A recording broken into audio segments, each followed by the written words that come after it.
Whether you operate one forklift or thousands, one location or hundreds, the new My Toyota customer portal can help you optimize your operation and material handling equipment. This one-stop, free-to-use platform is designed to help you take control of your information and make smarter decisions, all at the touch of a button. Register and access your data today at my.toyotaforklift.com. That's my.toyotaforklift.com.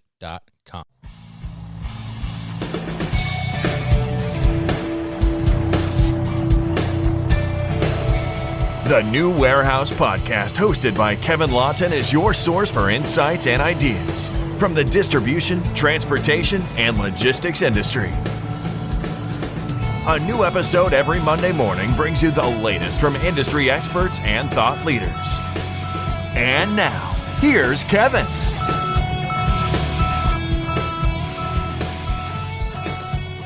Hey, it's Kevin Lawton with the New Warehouse Podcast here at MODEX 2020 in Atlanta. We are at the New Warehouse Podcast booth here, and I'm joined by Tyson Steffens. He is the principal at Pallet Alliance. And Pallet Alliance, as you guessed it, deals with all about pallets, but they're doing something really, really interesting with pallets. I'm bringing in this something called the IntelliPallet, which is making the pallet smart, essentially, and kind of connecting it and the whole concept of the Internet of Things. So Tyson's going to talk to us a little bit about Pallet Alliance and talk to us about what they do, and then talk to us about IntelliPallet as well. So Tyson, welcome to the show. Yeah, well, thanks a lot for having me. Glad to be here. Definitely. Thanks for coming by. And, I got this little Pallet Alliance coaster, which is a mini pallet just big enough for your drink to sit on, which is pretty amazing swag, I have to say. I was very impressed to see that. I think yesterday I picked that up. So thank you for that. You're welcome. So talk to us about Pallet Alliance and what Pallet Alliance is. Okay.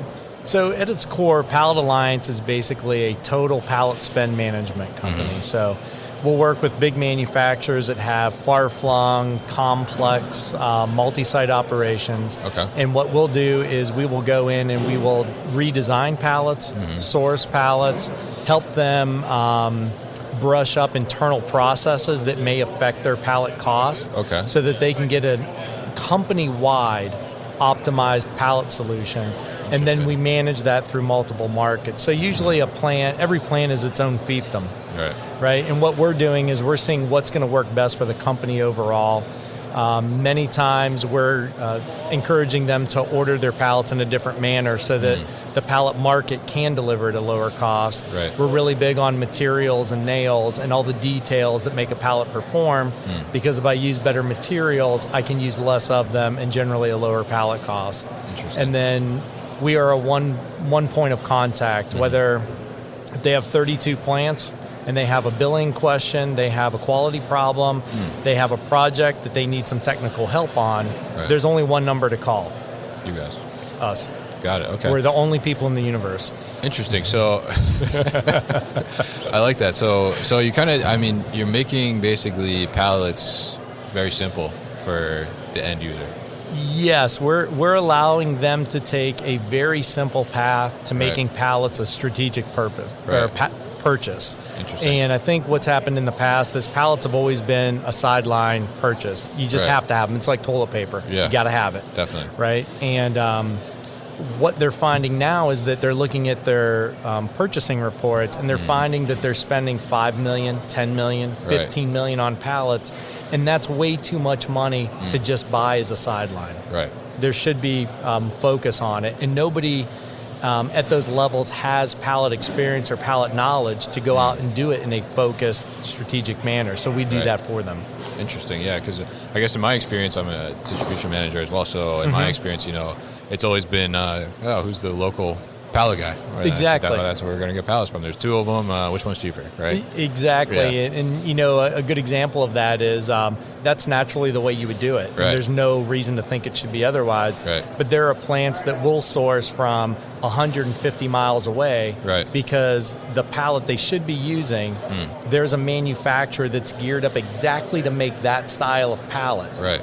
And so they can ship it 150 miles cheaper than the guy 10 miles down the road can make it and deliver it. Right. But you shouldn't know that as a distribution manager. Yeah. I should know that. Right, definitely. So So talk to us a little bit about, I guess, the process, because you guys, I think I saw when I was at the booth the other day, you guys do like a full pallet audit, essentially. That's kind of starts the process? Yes, and I think what's happened a lot of times in our industry is people, they just want to know what you're using now, and then they try to go find it cheaper. Right. And that's your standard broker, that they would call it. Yeah. And the way we're a little different is we don't really want to take part in that, because if you just wanted to quote, you employ professional buyers. Right. They can do that. They're very capable. What we're going to do is we're going to come in and we're going to do an internal audit. We're going to see, what are you using now? Does it actually match the specifications you have? Because oftentimes it doesn't. What are you putting on it? What kind of machinery is it coming in contact with? And that's where we're going to custom design the pallet to work with your products and your machinery. Interesting. And then go out, and then we'll find the best people to supply that particular product, because sometimes it's a 1/2-inch deck pallet, which has a different process to be made than a 5/8-inch deck pallet, which are two normally different feedstocks, different cut-up operations to be optimized for it. So we're going to go determine what that pallet should be, determine the best place to buy it. We're going to negotiate the price. We're going to follow that through the ups and downs and tell you when you should accept increases, when you shouldn't, when you should go after decreases, and we're going to do all that for you. Interesting. So now talk to us about this IntelliPallet. I saw that smart pallet. I was like, oh my gosh, what is this? So tell us what it is, and talk to us about how that idea came about. Okay. So the IntelliPallet is basically a method to bring wooden pallets into the IoT supply chain. Right. So before this, if you wanted a pallet to in any way participate in the IoT supply chain, it had to be plastic. Right. And so I was sitting around one day and thinking, like, there's got to be a better way to do this. I can use a cell phone in my house, and the parts that are important are very small. Why can't we do something else? So started working with one of my partners, Mike Jones, and what we started to do is go through all these testing and prototyping on our own, and I like to think that I have like some small version of the HP garage at my house, where I'm out there with drills and all this stuff and doing stuff.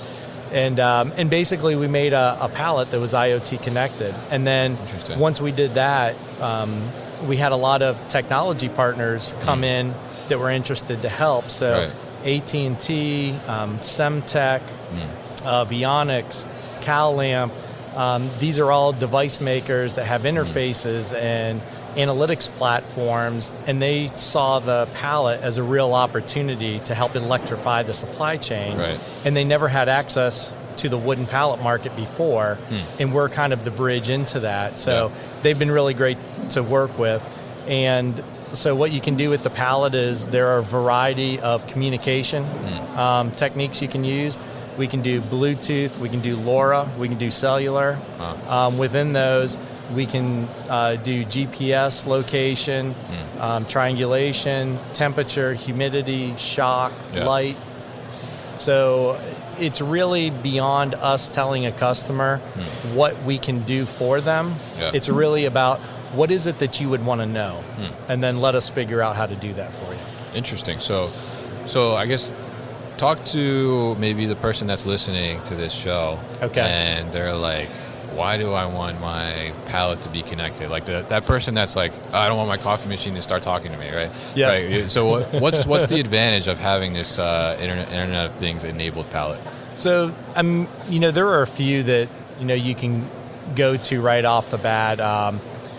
You can use it to track inventory. You can use it to track inventory velocity. Maybe you have a cold chain application, and rather than tagging a bunch of little things, you'd rather tag a pallet in the truckload.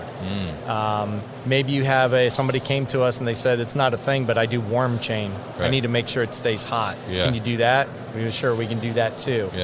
Maybe it's chain of custody. You need to be able to verify every place the pallet has been. Possibly you have a loss. I'm sure pallets of bourbon go missing from time to time. And if they had GPS and cellular, we could find out where did they depart their normal route and where did they go to. Interesting. So those are a few, but I think really the prime customer that's going to get the most out of this is basically the folks that work with the CIO Right. that are going to come by and see it, and they're going to tell us what they can do with it. Right? So I think the position we're in is we can help people do a lot of things with it. Yeah. But I think where it really gets its legs are us providing a lot of tools and the ability to take care of this for them. And the CIO and the people that work with them, they say, wow, if I knew this, the things I could do for this company. Yeah. And then that's the project right there. Interesting. So you mentioned kind of inventory tracking. So I'm actually thinking about it as my mind is turning, right? Yeah. So I'm thinking that is it a substitute for actually using maybe RFID tracking on individual boxes? Because now if you marry that inventory to the pallet itself, then the pallet actually becomes your tracker, and then that's a reusable thing too as well, whereas like the RFID, sometimes you're just going to lose it because it's just going to go with the product, right? Yeah, and I think the answer to that question is it depends on how far into the supply chain you're going to use the RFID and to what value. So some people may use the RFID where even their customers use it. Right. And that may be where you may want both.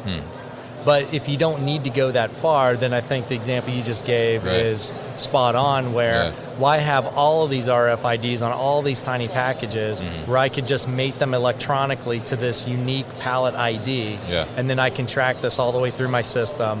I know when it's empty, bring it back around for another pass, and then keep using it over and over again.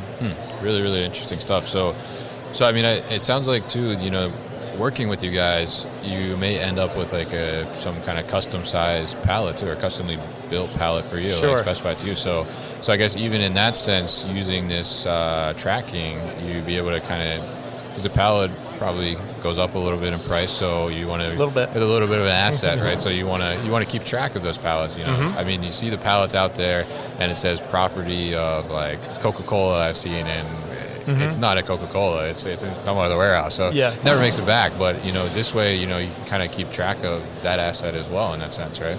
Yeah, and we help customers capture and retrieve pallets as well. Yeah. So, and that kind of goes back to the overall audit. Is we're going to go help somebody figure out what is it that you're working with, what do you need to achieve, what tools do you already have in place, what tools do we need to build for you. Some people have no aspect of reverse logistics in their plan, and we'll take care of that for them. Some of them already have a fully formed reverse logistics effort, and we'll take advantage of that to make their pallet program leaner and stronger. So we're really designing a custom solution for each person. Okay, very interesting stuff. So how can people kind of get in touch with you and find out more about Pallet Alliance and maybe start the process? Okay. Well, I think a great way to contact us is really through our website. Some people like to read up a little more before they have to talk to somebody. And that's at www.tpai.com. You can also go to the website and get our phone number and just give us a call and talk to us. My name's Tyson Steffens. They can just ask for me. I'm there all the time. Also, Mike Jones does a lot of the work with the tracking. He's also somebody you can call up and talk to for tracking. Okay, awesome. And we'll post more information about that on the newwarehouse.com as well. So Tyson, thanks so much for stopping by, and really, really excited about the IntelliPallet. It's pretty crazy innovation. I appreciate that. Yeah. All right, thank you. All right, thank you. You've been listening to the New Warehouse Podcast with Kevin Lawton. Subscribe and check us out online at thenewwarehouse.com.